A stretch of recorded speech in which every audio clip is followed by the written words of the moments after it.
I've got Mick Horn from Team Rapala on the line. G'day, Mick. How are you? How you going, mate? Good. So, second consecutive win in the Queensland Team Series after taking out round 4, the Whiptail Lures round. Fishing with your son, Kyron. Tell us about your day. Yeah, mate. It was good to obviously back it up after last last tournament's win. I've actually done a little bit more bream fishing since the last event, which has obviously paid off.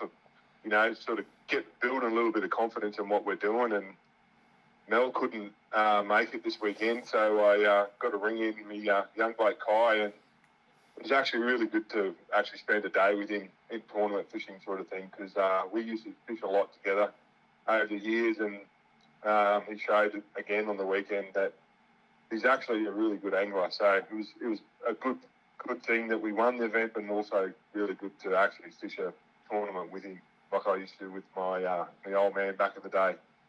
And it's that quality time with family, right? And those kind of experiences are great fun. Oh, yeah, 100%, mate. And the good thing is, like that builds a bit of confidence for him. And, he's at that age where he could have went off the rails a little bit, but he's got a group of mates that he goes fishing with a lot all the time. So hopefully, they go and spend a lot more time fishing and money in tackle stores after seeing him take out a win. And, we might see some other young guys sort of take it on, down the track, which will be a good thing, man. Absolutely, and the power of fishing. It's a pretty powerful sport in many different ways, isn't it? Yeah, 100%. And obviously with social media and stuff these days, people love it or hate it, but it can bring some kids into the scene and, put them in the right direction instead of the wrong one. Absolutely. Now, the next question for you is probably the $1 million question. Next round, who are you fishing with? Who gets the call up? Look, we've had a joke about it, and probably other people have as well. And everyone's saying that that Kai and Mel should fish together because they're the ones that catch all the fish. So, unfortunately, that's not going to happen. But look, Mel's obviously going to be my main partner. As much as Kai is he's a great fisherman and all that kind of thing. I think putting feed in front of me and all the other bits and pieces, I think I need to go with Mel, I think. That's one of the really great things about the teams series and the teams events is you get to fish with who you like and have a great day in the water. Yeah, 100%. And obviously, when it comes to fishing with your family and all that kind of stuff, that's obviously something that you look forward to in life, and just passing on doing a bit of knowledge. And as I said before, it could be a good building thing for Kai to get a bit of confidence, and down the track he gets his own boat, and you might sort of step into that kind of thing. So it's good, mate. And I reckon he would run a bit of fear through the ABT ranks if ever he joined that. Yeah, like it's just one of those things, some people just pick stuff up really easy. Like, as I said with Mel last time, she picked up stuff, but Kai, even when he was really young, he, used to outfish me all the time, and obviously proven on the weekend he did again. Great stuff. So tell us about your day in regard to the techniques that were successful for you. I sort of had I always had a bit of a plan. I was either going to fish the Seaway or that front half of the Narang. I had a bit of a pre-fish on the day before, went up and had a look at that sort of the start of the Narang TSS up to sort of the council chambers in that deep water, and caught a lot of, I didn't really hit it too hard, but I caught a lot of fish around that 30 to 3 sort of size. So I'm like, gave me a bit of confidence that's, to get a bag of them straight away. I went and fished the Seaway, and I actually didn't really catch too many fish. So I thought that's where I was going. So got there in the morning. The tide just wasn't moving at all. So it's, as I said last time, it's one of those funny things that, you make those the right split decisions at the time, and I did. The tide wasn't moving, so I sort of went across and started fishing the pontoons and still fishing those heavy jig heads. and it just got to that point where the tide just started to move, and we just had like 20, 30 minutes of, the best fishing you can have. Like Kai got that 39.5, a 37, a 38 or something, in like pretty much within 5 minutes of each other, and we caught a lot of fish around that 33 and all that sort of stuff. And I think I think it was about 8:30 or something like that. I think we had our smallest fish was like 36 centimetres or something like that, and it's just like, that's just the best start you could ever have in a tournament. So we sort of caught fish all day that normally you'd be stoked to catch and have in your bag. Like it's sort of replicated the win we had in the Top Gun in the Floody comp. I was putting sort of quality fish in the boat, but Mel was just catching that fish that was just a bit better. So I think I had one fish left in the bag yesterday. Kai got all those other fish, but we just seemed to keep, as it's going back to the technique thing, I think that the key was once that tide turned, there was a fair bit of current flow on the pontoons, and we were fishing a lot heavier than normal. Obviously, pontoons, through your summer periods and stuff, you're fishing a lot lighter, and we fished a 1/8 jig head or a 1/6 jig head. We're targeting those sort of areas like your pylons and stuff like that, so casting towards those, letting it sink to the bottom. And a lot of the times, the minute it hit the bottom, you did one little hop or something like that, the fish would just clunk on it sort of straight away. And it's sort of something as I said, I did tournament fishing a long time ago, and that kind of technique always used to work for us, and it was just one of those things I just brought back, and Kai sort of picked it up, and he nailed all those big ones. And quite often, I know the tournament scene is quite progressive, and there's always new products coming to the market and so forth. But sometimes going back to that grassroots stuff can be quite productive. You've got in your arsenal. And like I actually going into work today, the guys were stoked for us and congratulated us, but we had a sort of like a little bit of a chat about it. And the funny thing is, some of the pontoons that I caught the fish on, they were the pontoons that you used to fish 15 years ago and catch those, quality fish on. There's a reason why those fish sit in certain areas. Yeah. And that's from there up to Monaco Street, there's a lot of pontoons, but there's sort of like just those little key areas that we sort of paid a lot more attention to throughout the day, and you seem to sort of find those better quality fish in certain areas, and they were the sort of, as I said, they were the ones that we sort of targeted throughout the day. Nice, well done. So now your winning length went 188.5 centimetres, but your bag weight, because you guys also took home $200 in the prop auction, your bag weight went 4.02 kilos, which is just phenomenal.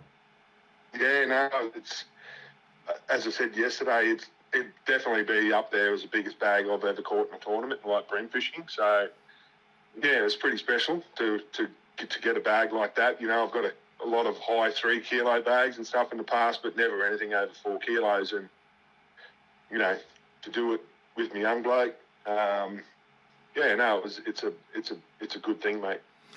And as I said yesterday to you, I think I've only ever seen 2 other 4 kilo bags caught in the Gold Coast, both by Jamie McEwen, around that 4.16, and I think it was around 4.08 from memory, around those.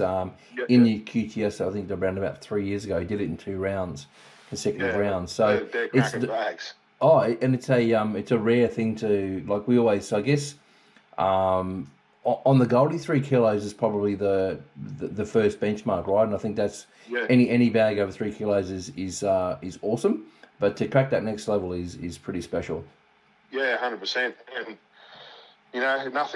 nothing too crazy in the way of lures. It was just fish jerk shads, as I said, on 1/8 jig heads, and it's I think it was more so just the areas that we fished that just seemed to produce those better fish. We had huge bycatch of trevally. Like I was a trevally king. We lost probably close to 15 to 20 jig heads and plastics through catching trevally. But obviously the reason those fish were there is where the bait and those pressure points were, those bigger fish were sitting in.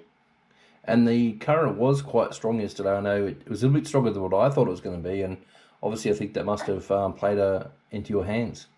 Yeah, I think that the bigger tides we've been getting, at the moment, those bigger tides are at night, so there's a lot more water coming down the system and all that kind of stuff. So, hitting those pressure points, or hitting that where the water was flowing a fair bit, but fishing the backs of them where the fish obviously sit in a little bit more comfortably, but they're there for a reason, where the bait gets spun around or whatever it does, and it's easy pickings for those bigger fish. Absolutely. On to team of the series. Now, you guys, I think when I did the points last night, jumped about 8 places, so you are right in the mix. 2 wins on the trot, and I guess the big advantage is that once we hit round 6, you can start dropping scores. So I think you mentioned you had one, we'll say bad result, but lower result in the earlier round. So that will certainly disappear, and I think that will really shake up the team of the series. So 2 wins certainly doesn't guarantee it, but it certainly puts you right in the mix with that in that race. Yeah, and look, I think for us, we're just enjoying fishing at the moment. Like, as I said, I haven't done a huge amount of bream fishing over the years, but to be honest, we've done a little bit more lately, and we're just starting to enjoy it. And you're fishing the ABT round on down the Tweed this weekend coming? Yeah, that's another one of those places. Tweed River was one of my favourite places I ever, like, especially back when I used to do a lot of bream fishing. I used to love fishing the Tweed. There's not huge fish down there, but it's not just bream, it's a great fishery down there. And, I've had a little bit of success down there in one of the ABTs back in the day, and sort of holds a bit of a special place for me, because I used to fish down there a lot with my old man. And look, I'm looking forward to it. As I said, I'm not going to put any pressure on myself. I've sort of had a couple of pre-fishes down there where we've caught fish, but totally different scenario when you've got 25 or 30 baits on the river. But I'm definitely looking forward to fishing next week. And yeah, if I go good, awesome. If not, it'd be just good to be a part of it and get back into that little bit of tournament stuff. So. Yeah, the word is that it's fishing pretty well at the moment, so hopefully we'll see some good bags, and it is, the ABT and the tournament guys always enjoy a laugh and a joke and a catch up, so I'm sure you'll enjoy that. That part it's of good. it. Actually, there's a few names in there that have sort of been in the scene for a long time, and a couple of guys have come back, and like Drew and myself, like Drew's just got back into fishing the bream scene with you guys with Steve Wilson, and there's a handful of guys that have sort of been in the scene for a long time, so it's good to see them, back in there and back down the Tweed. So I'm looking forward to it. Yeah, well, he just got a brand new quiver of Chris Britton custom-made rods, and obviously Chris is a great supporter of the series. We gave away a $100 voucher for one of his custom rods, which went to Gav Atkin from memory. So nice. It's great to see Chris. He was an outstanding tournament angler, no longer competing in the seas. Pardon? And I said he was a gun back in the day, and one of his mates that he fished with all the time, Wishy, he's there, so it'd be good to catch up with him, with Wishy as well. A funny man he is. Yeah. So it is great to see some of the and I'm hoping to, if we can in this series, try to drag some of these guys out of retirement and get a bit of a concept, in the series where we do a old guns versus young bucks kind of scenario, and we'll see if we can get them out for a day and put them up against these young fellas coming through. But we'll see if we can get that off the ground. Yeah, that'd be actually pretty fun. Like some of those guys probably haven't picked up a light rod for a while, so it's definitely a bit of a challenge. When I sort of went back to it last, I've done a couple of tournaments with you guys over the last year or so, but my casting was hopeless. Like I probably got like 9 out of the 10 casts were up on top of a pontoon or into the boat hole or something. I was shocking, but obviously fishing for them a little bit more lately, my I'm getting my game back a bit. Nice to hear. Yes, it can be challenging at times, and some days you just can't do anything right. And then other days everything goes right for you. So, and obviously yesterday was one of those days. So yeah, great result. Look forward to seeing you for the next round. See if you can keep adding to that trophy cabinet, which I'm gathering now is getting quite full. Yeah, no, it's look, it's just good to get back into it, and as I said, we're just enjoying our fishing at the moment. That's probably the best thing, that you can have like guys put too much pressure on themselves. We just need to go in the water and just have fun, and that's sometimes when you have your best days on the water. So just keep rolling with that, mate. Just have fun, and if things go to plan, well, that's a bonus. Awesome. All right, Mick. Look, I appreciate your time. Well, I'm sure we'll see you for the next round and see who's available to fish with and go from there. So, really, as I said before, really appreciate your support of the series and of the club. And coming into flathead season, I'm sure we'll see you at the Top Gun and other events coming up as well. Yeah, mate. Looking forward to all that kind of stuff.